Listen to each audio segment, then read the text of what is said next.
आकाशवाणी भोपाल के प्रादेशिक समाचार एकांश से प्रस्तुत है विधानसभा समीक्षा। आलेख दीपक पगारे, वाचन स्वर धारणा सचदेव।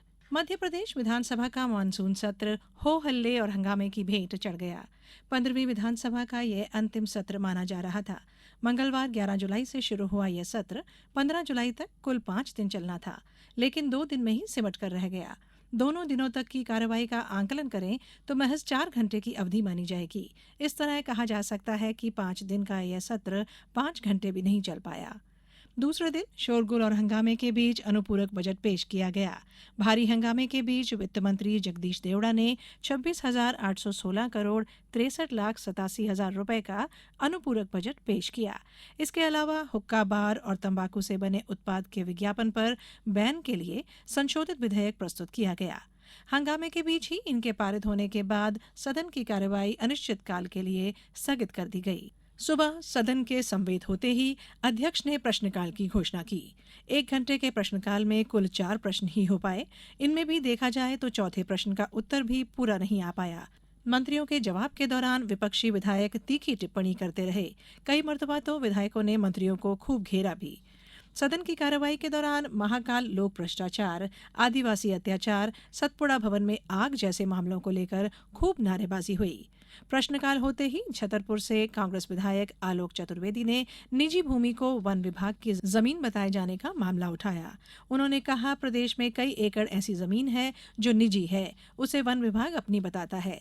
इस प्रश्न के जवाब में जानकारियों में अंतर की बात भी आई, जिस पर विधानसभा अध्यक्ष गिरीश गौतम ने अधिकारियों के इस रवैये पर वन मंत्री से नाराजगी जताई। विधायक ने कहा, निजी भूमि के 84 सवाल अब तक विधानसभा में आए हैं। प्रदेश भर में 62 वन मंडल हैं, लेकिन जानकारी सिर्फ 29 मंडलों की ही दी गई है। अधिकारियों पर कब तक कार्रवाई होगी? इस पर वन मंत्री ने कहा, यदि किसी अधिकारी ने गलत जवाब दिए हैं तो 15 दिन में सख्त कार्रवाई करेंगे। दूसरा सवाल कांग्रेस विधायक हीरालाल अलावा ने सिंचाई कॉम्प्लेक्स योजना के तहत जुन्नार देव तहसील के आदिवासियों की जमीन अधिग्रहण को रद्द करने के संबंध में पूछा। उन्होंने कहा कि प्रदेश में आदिवासियों पर अत्याचार हो रहे हैं। जवाब में जल संसाधन मंत्री तुलसी सिलावट ने कहा, प्रदेश में आदिवासियों की रक्षा के लिए पेसा कानून बना है। इस पर कांग्रेस विधायकों ने हंगामा भी किया। इस पर विधायक ने आरोप लगाया कि पेसा कानून के प्रावधानों का अधिकारी उल्लंघन कर रहे हैं। मंत्री ने कहा, पेसा कानून मध्य प्रदेश की सरकार ने बनाया और उसे लागू किया। इस पर नेता प्रतिपक्ष गोविंद सिंह ने कहा, पेसा कानून कांग्रेस की सरकार ने बनाया था, अपना ज्ञानवर्धन कर लें। वहीं भाजपा विधायक संजीव सिंह ने अवैध रेत खनन को लेकर अपनी ही सरकार को घेरा। इस मामले पर मुख्य विपक्षी दल कांग्रेस विधायकों ने भी जमकर उनका साथ दिया।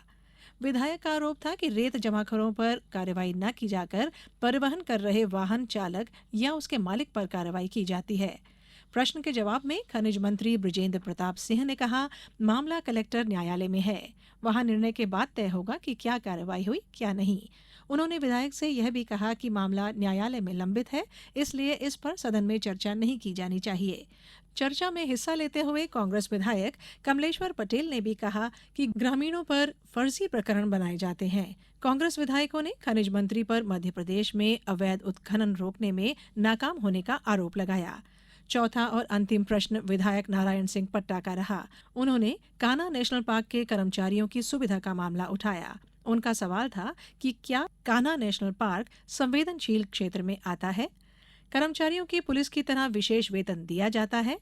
इस पर वन मंत्री ने माना कि पार्क का कुछ हिस्सा संवेदनशील है। वन कर्मियों को विशेष सुविधा दिलाने का निर्णय शासन स्तर पर होगा। इसके लिए शासन को पत्र लिखा गया है। इस मामले पर भी कांग्रेस विधायकों ने हल्ला मचाया। इसी बीच अध्यक्ष ने प्रश्नकाल समाप्ति की घोषणा कर डाली। प्रश्नकाल समाप्त होते ही कांग्रेस विधायक नारेबाजी करने लगे। वे आदिवासियों पर अत्याचार, महाकाल लोक में भ्रष्टाचार, सतपुड़ा भवन में आग जैसे मामलों पर चर्चा कराना चाहते थे। इस बिंदुओं पर उत्तेजित कुछ सदस्य गर्भगृह तक पहुंच गए। अध्यक्ष उनसे बार बार अपने स्थान पर जाने को कहते रहे, लेकिन हंगामा जारी रहा। आखिर अध्यक्ष ने 10 मिनट के लिए सदन स्थगित कर दिया। हालांकि दोबारा सदन तय अवधि से कुछ देर बाद ही शुरू हो पाया।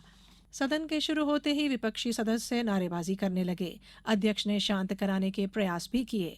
बात बनते नहीं देख अध्यक्ष ने संशोधन विधेयक, अनुपूरक बजट सहित शासकीय विधेयक विषय कार्य को पूरा कर सदन की कार्यवाही अनिश्चितकाल के लिए स्थगित कर दी। इस तरह 15वीं विधानसभा का मानसून सत्र हंगामे की बलि चढ़ गया। हालांकि सदन की कार्यवाही के दौरान विपक्षी सदस्यों के तेवर तीखे थे। वे सत्ता पक्ष पर हमले के कोई अवसर नहीं छोड़ रहे थे, लेकिन इसके बीच हास परिहास के क्षण भी आए जब भाजपा विधायक संजीव सिंह अवैध खनन के मामले पर सरकार को घेर रहे थे। उनका साथ कांग्रेस विधायक भी दे रहे थे। विधायक सिंह मंत्री के जवाब से संतुष्ट नहीं थे। आसंदी भी बार बार उनसे प्रश्न समाप्त करने को कह रही थी।